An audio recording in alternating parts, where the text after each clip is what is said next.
आज हम आपके लिए एकदम से स्पेशल नाश्ता लेकर आए हैं और इस नाश्ते को आप फ्रीज में मतलब कि डीप फ्रीज में रख दें और 4-5 दिन बाद निकालें और डीप फ्राई करें और बस रिश्तेदार नातेदारों को खिलाएं, खुश भी कर दें और उन्हें भी लगेगा कुछ नया खाया। पूछेंगे कहाँ से लाया, तो आप बताना मत कि इसे तो मैंने घर पे ही बनाया है। बनाने में बस थोड़ी सी ट्रिक और टिप्स है और थोड़े से सीक्रेट इंग्रेडिएंट्स हैं। देखो उसके बगैर तो ये बनने ही नहीं है। अच्छा मैं आवाज़ सुना देता हूँ, ये सुनो, है ना एकदम से करारा कुरकुरा। बहुत ही यूनिक रेसिपी होगी और बहुत ही आपको पसंद आएगी, आपके बच्चों फैमिली में मतलब सभी लोगों को पसंद आएगी, इतनी मैं गारंटी लेता हूँ। जब भी ट्राई करना तो अपना फीडबैक देना और रेसिपी पसंद आए तो इसे लाइक शेयर सब्सक्राइब जरूर करना। चलो तो इसे बना लेते हैं। तो सबसे पहले एक हम काला कलूटा पैन रखेंगे और इसमें डाल देंगे मूंगफली के दाने, क्योंकि इसे हमें करना है हल्का सा रोस्ट। तो देखो बहुत ज़्यादा नहीं डालना है, कम से कम 2 या 3 चम्मच होगा, तो बहुत ज़्यादा नहीं लो, मूंगफली के दाने इतने काफ़ी हैं। लगभग मूंगफली रोस्ट हो चुकी है और देखो जो छिलके हैं ना वो काले हो चुके हैं, समझो मूंगफली बढ़िया तरीके से रोस्ट हो चुकी है। बस अब गैस की फ्लेम को बंद करके इसको निकाल लेंगे एक प्लेट में और हल्का सा हो जाने देंगे ठंडा। अब देखो ये ठंडा हो चुका है और छिलके देखो कितनी आसानी से निकल रहे हैं। बस हल्का सा रगड़ो, निकलते चले आएंगे, कोई दिक्कत नहीं होगी। अब बस छिलके निकाल लिए तो मूंगफली भी अलग कर लेते हैं और इसको एक कटोरी में निकाल लेते हैं। तो सारी मूंगफली के छिलके हमें निकाल लेने हैं और अब लेना है एक कूड़दान और इसमें डाल देने हैं मूंगफली के दाने और इसको कर लेना है क्रश। तो देखो हमें पीसना नहीं है, सिर्फ हमें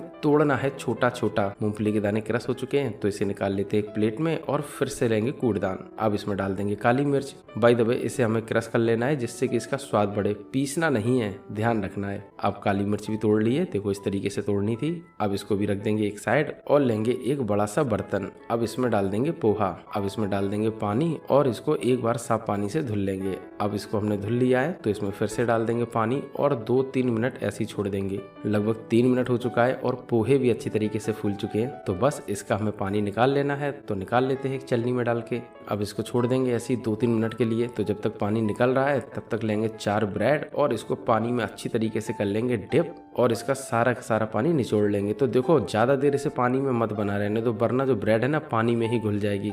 अब पानी ब्रेड का निचोड़ दिया है तो इसे एक बड़े से बर्तन में हल्का सा मसल के निकाल लेते हैं। इसी के साथ डाल देंगे सोक किया हुआ पोहा और डाल देंगे इसमें हम आलू। अब इन सभी को अच्छी तरीके से मैश कर लेंगे। तो मेरे पास तो ये पाव भाजी वाला मैशर है, आपके पास नहीं है तो किसी से भी कर लो, जैसे कि जो कटोरी या गिलास है उससे भी कर सकते, रगड़ के, कोई दिक्कत नहीं। बाय द वे हमने इसे अच्छी तरीके से मैश कर लिया है। तो अब इसमें डाल देंगे मूंगफली का दाना, इसी के साथ डाल देंगे काली मिर्च का पाउडर और डाल देंगे यहाँ पर हम कॉर्नफ्लोर लगभग 2.5 चम्मच जितना। इसी के साथ डाल देंगे गरम मसाला लगभग 1 चम्मच जितना होगा और डाल देंगे लाल मिर्च पाउडर। इसी के साथ डाल देंगे धनिया पाउडर और डाल देंगे नमक, स्वाद के अनुसार डालें। और अब डाल देंगे इसमें हल्दी पाउडर। इसी के साथ डाल देंगे हरा धनिया, तो देखो हरा धनिया भी छोटा छोटा काट के डालना है। इसी के साथ डाल देंगे हरी मिर्च, तो बारीक छोटा छोटा काट के आप डाल दो। अब इन सभी को अच्छी तरीके से मिला लेंगे। तो बहुत अच्छी तरीके से आप मिला लो, बस इसे हमें हाथों से अच्छी तरीके से मसल के जैसा आटा गूंथा जाता है ना वैसे गूंथ लेना है।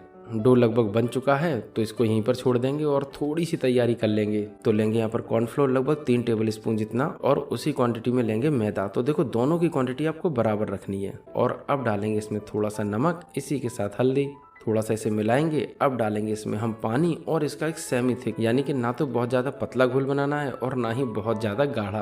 तो बिल्कुल आपको इस तरीके का बैटर तैयार करना है। अब बैटर तैयार हो चुका है तो जो थोड़ी सी बाजार में रोस्टेड सेवइयां मिलती है ना वो ले आना है। तो ये वाली तो आपको इजीली मिल जाएगी, 10 रुपए का पैकेट था। अब सेवइयां निकाल के हमें अच्छी तरीके से तोड़ लेनी है, बिल्कुल आपको इसी तरीके से करनी है छोटी छोटी। अब सेवइयों को छोटा छोटा कर लिया है तो अब क्या करना है, अब कुछ नहीं, सबसे पहले हमें कटलेट बनाने हैं। तो देखो कटलेट का शेप आप किसी भी तरीके का दे सकते हैं। देखो आप चाहें तो इसे रेक्टेंगल शेप दे सकते हैं, गोल मतलब जो राउंड शेप होता है वो दे सकते हैं, या फिर जो बेलन के आकार का शेप होता है वो दे सकते हैं। तो जो चाहे वो शेप दें, फिलहाल हम तो इस शेप में बनाएंगे। अब हमने कटलेट का शेप दे दिया है तो इसे उठा के डायरेक्ट डाल देंगे हम कॉर्नफ्लोर पर, हल्का सा बस इसे हम चिपकाएंगे इसके ऊपर। अब इसको डायरेक्ट उठा के डाल देंगे बैटर में और अच्छी तरीके से लपेट लेंगे। अब बैटर में अच्छी तरीके से इसे डिप कर लिया है तो उठा के डायरेक्ट डाल देंगे सेवइयों के ऊपर और बस सेवइयां इसके ऊपर अच्छी तरीके से चिपका लेंगे। अब सेवइयां अच्छी तरीके से लपेट ली हैं तो इसे उठा के रख देंगे दूसरी प्लेट पे। इसी तरीके से हम दूसरा वाला भी बना लेते हैं। तो पहले इसे हम राउंड शेप करेंगे। अब उठाकर इस पर थोड़ा सा लगाएंगे सूखा मैदा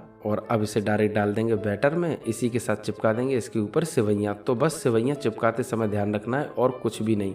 सेवइयाँ अच्छी तरीके चिपका लो। तो सेवइयाँ जैसी चिपक जाएं तुरंत इसे आप हटा लो और प्लेट पे निकालते चले जाओ। बाय द वे हम सारे कटलेट बना लेंगे। अब कटलेट बन गए हैं तो इन्हें सेंक लेते हैं। तो चलते हैं सीधा गैस की तरफ और यहाँ पर गैस की फ्लेम को मैंने वैसे ही मीडियम टू लो रखा है और एक एक करके सारे कटलेट इसके अंदर डाल देंगे। बस यहाँ पर ध्यान रखना है कि जो गैस की फ्लेम है वो मीडियम रखनी है, ना तो मीडियम टू लो और ना ही मीडियम टू हाई, क्योंकि मीडियम फ्लेम पर इसे आप सेकेंगे तो सिकेंगे भी अच्छे और टेस्ट भी बढ़ेगा और करारे कुरकुरे भी बनेंगे। तो इसीलिए इन्हें आप मीडियम फ्लेम पर सेकने दें जब तक कि सिक के तैयार ना हो जाएं। अब ये हल्के सिक चुके हैं तो इन्हें हम पलट लेते हैं। तो सावधानी से पलटें।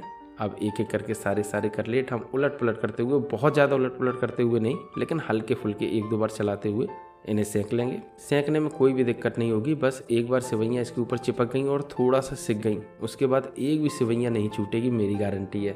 तो बस इसी तरीके से आप सारे कटलेट सेंक लो। अब लगभग सारे कटलेट सिक चुके हैं तो इन्हें निकाल लेते हैं। ये देखो कितना परफेक्ट सिका है और देखो जो भी रिश्तेदार इसको देखेगा उसके मुंह में तो दूर से पानी आ जाएगा और वो कहेगा कि जल्दी जल्दी लाओ। और इतना करारा कुरकुरा देख कर खाने के बाद अगर वो आपकी तारीफ नहीं किया तो फिर तो ये बनाना ही बेकार हो गया ना। तो देखो आप बनाना घर पे और घर पे पहले फैमिली को ट्राई कराना, जब उन सबको बहुत पसंद आए तब आप किसी भी छोटी मोटी बड़ी पार्टी में बनाना।